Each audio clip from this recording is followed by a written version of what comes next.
Hi everyone, मैं हूं अनुराग शर्मा और आज मैं फिर आपके लिए लेके आया हूं इंग्लिश ग्रामर का एक इंटरेस्टिंग सा टॉपिक जिसमें काफी सारे स्टूडेंट्स कंफ्यूज रहते हैं। चलिए देखते हैं। इसका नाम है क्वेश्चन टैग।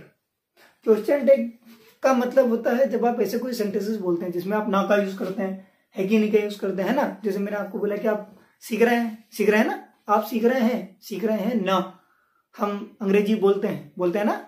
आप देख रहे हैं, समझ रहे हो ना। तो आपको तो समझ रहे हो ना, समझ रहे हो है कि नहीं, समझ रहे हो कि नहीं, समझ रहे हैं कि नहीं, है ना।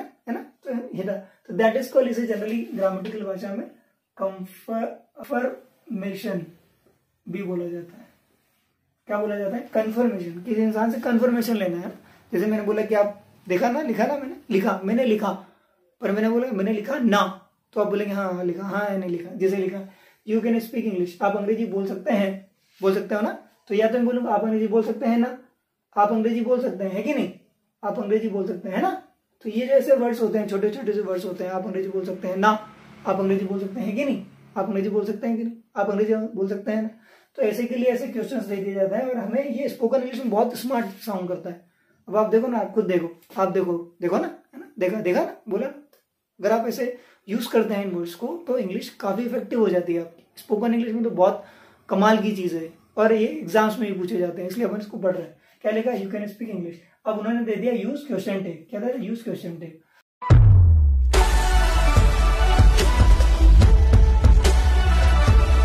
अब देखो इसको कैसे बनाते हैं। तो याद ये रखना है कि जब आपने सेंटेंस लिखा तो ये जो भी हेल्पिंग वर्ब है इसका जो नेगेटिव रहेगा वो लिखा आएगा यहाँ पे कॉमा बन के। जैसे कैन, तो कैन का क्या बन जाता है? कैन नॉट बनता है। इसका शॉर्ट फॉर्म क्या बनता है? कांट। जैसे ये है, अब ये डू या डज रहेगा, ठीक। नॉट, तो इसका अपन क्या बनाते हैं? या तो हम बनाते हैं डोंट या हम बनाते हैं डजंट, ठीक।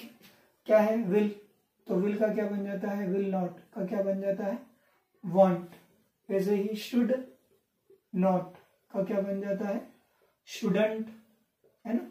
इनको कॉन्ट्रैक्टेड फॉर्म बोलते हैं। या तो आप इन्हें शॉर्ट फॉर्म कह सकते हैं या आप इन्हें कॉन्ट्रैक्टेड फॉर्म बोल सकते हैं, ठीक है। ग्रामेटिकल नाम इनका कॉन्ट्रैक्टेड फॉर्म है।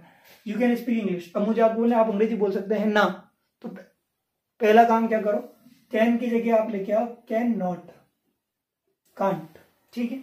फिर सेंटेंस जहां से जिस सब्जेक्ट से शुरू हुआ है वहीं पे इसको खत्म करेंगे, कांट यू, और फिर लगा दो क्वेश्चन मार्क।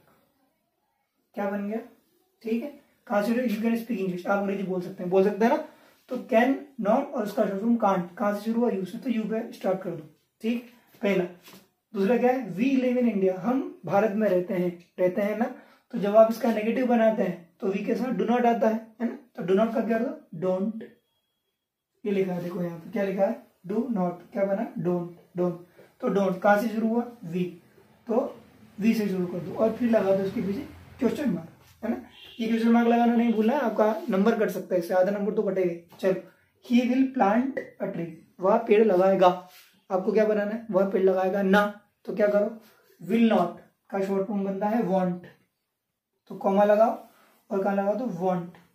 अब कहां से शुरू हुआ है? ही, तो क्या लगा दो? ही, ठीक। अब आप इसमें देखिए कि ये जो आगे वाले सेंटेंसेस हैं ये सारे के सारे पॉजिटिव हैं, नेगेटिव नहीं, ठीक। जैसे कि अभी आपने बोला कि आप लिख रहे हैं, यू आर राइटिंग, लिख रहे हैं ना, तो वहां पे क्या आ जाएगा? Aren't you. तो ऐसे शॉर्ट फॉर्म कॉन्ट्रैक्शन फॉर्म हमें याद करने पड़ेंगे सारे के सारे। और फिर जहां से ही शुरू हुआ, जैसे पॉजिटिव है तो इसका नेगेटिव आ जाएगा। आप चाहे उसका रूल लिख सकते हैं, इसका रूल ये भी लिख सकते हैं आप, इफ सेंटेंस इज पॉजिटिव, अगर सेंटेंस पॉजिटिव है तो then use negative tag. Tag मतलब वही क्वेश्चन टैग। तो अगर सेंटेंस पॉजिटिव है तो पीछे नेगेटिव सेंस आएगा, है ना। If sentence is positive then use negative tag. तो पॉजिटिव की जगह नेगेटिव लिया, पॉजिटिव की जगह नेगेटिव लिया।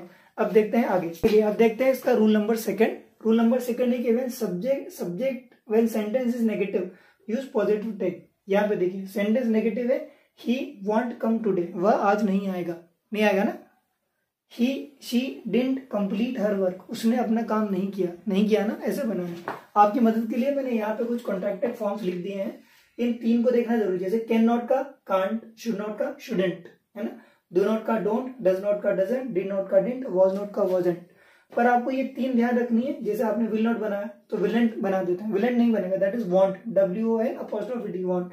शेल नॉट का बनता है शांट, और एम नॉट का बनता है आरेंट। एम नॉट का आप एमेंट नहीं बना सकते, आपने बोला इजंट एमेंट, तो एमेंट नहीं बनता है, एम नॉट की जगह पे आप यूज करें आरेंट का, ठीक है। ये 3 ध्यान रखने वाले कॉन्ट्रैक्टेड फॉर्म है। चलिए अब सेंटेंस को बना के देखते हैं। क्या लिखा है, ही वॉन्ट कम टुडे, वह आज नहीं आएगा।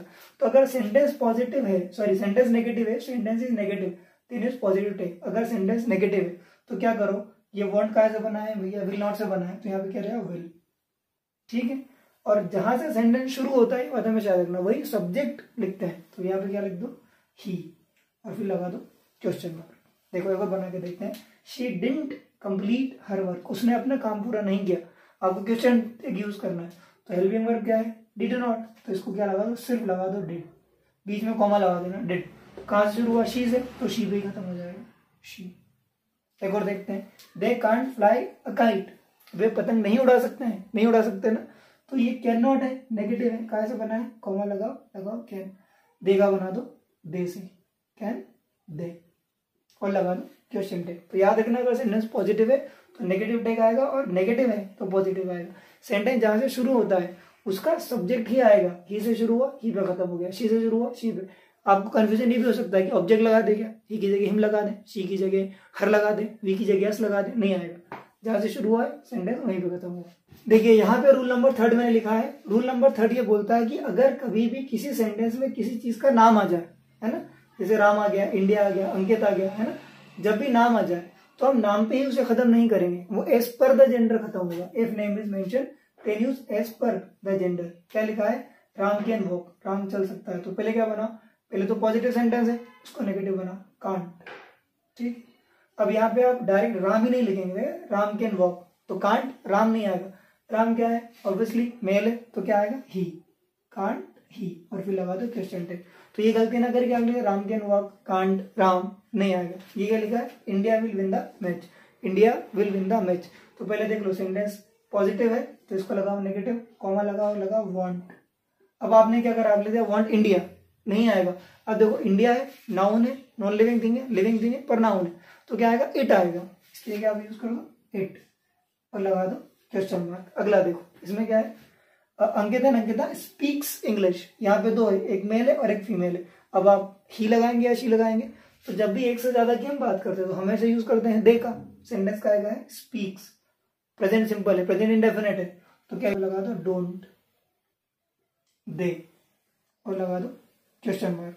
तो ऐसे क्वेश्चंस मोस्टली एग्जाम्स में ही पूछे जाते हैं, क्योंकि उन्हें पता है कि कैन तो कांट आपने पीछे वही लिख दिया।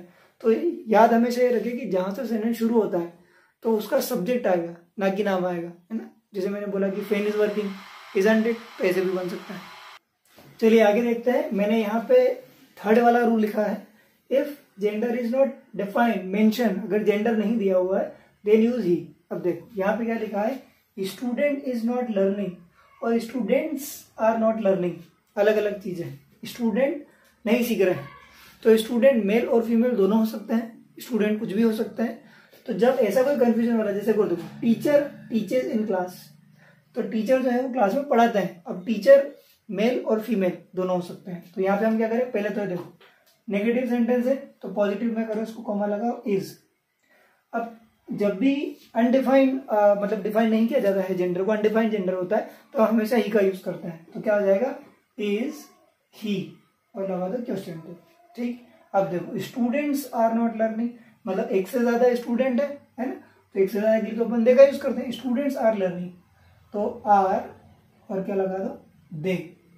यहाँ पे मैंने दे का यूज किया क्योंकि एक से ज्यादा स्टूडेंट है, इसलिए हमने दे लगाया। और यहाँ तो सिंगुलर है ना, जब सिंगुलर आता है, जब डिफाइंड हो कि मेल आएगा फीमेल आएगा, तब हम ही का यूज करते हैं। एक और देखो teacher teachers in class, teacher कुछ भी हो सकता है मेल फीमेल, तो क्या करो, ये प्रेजेंट सिंपल है टीचर्स, तो क्या लगा दो डजंट।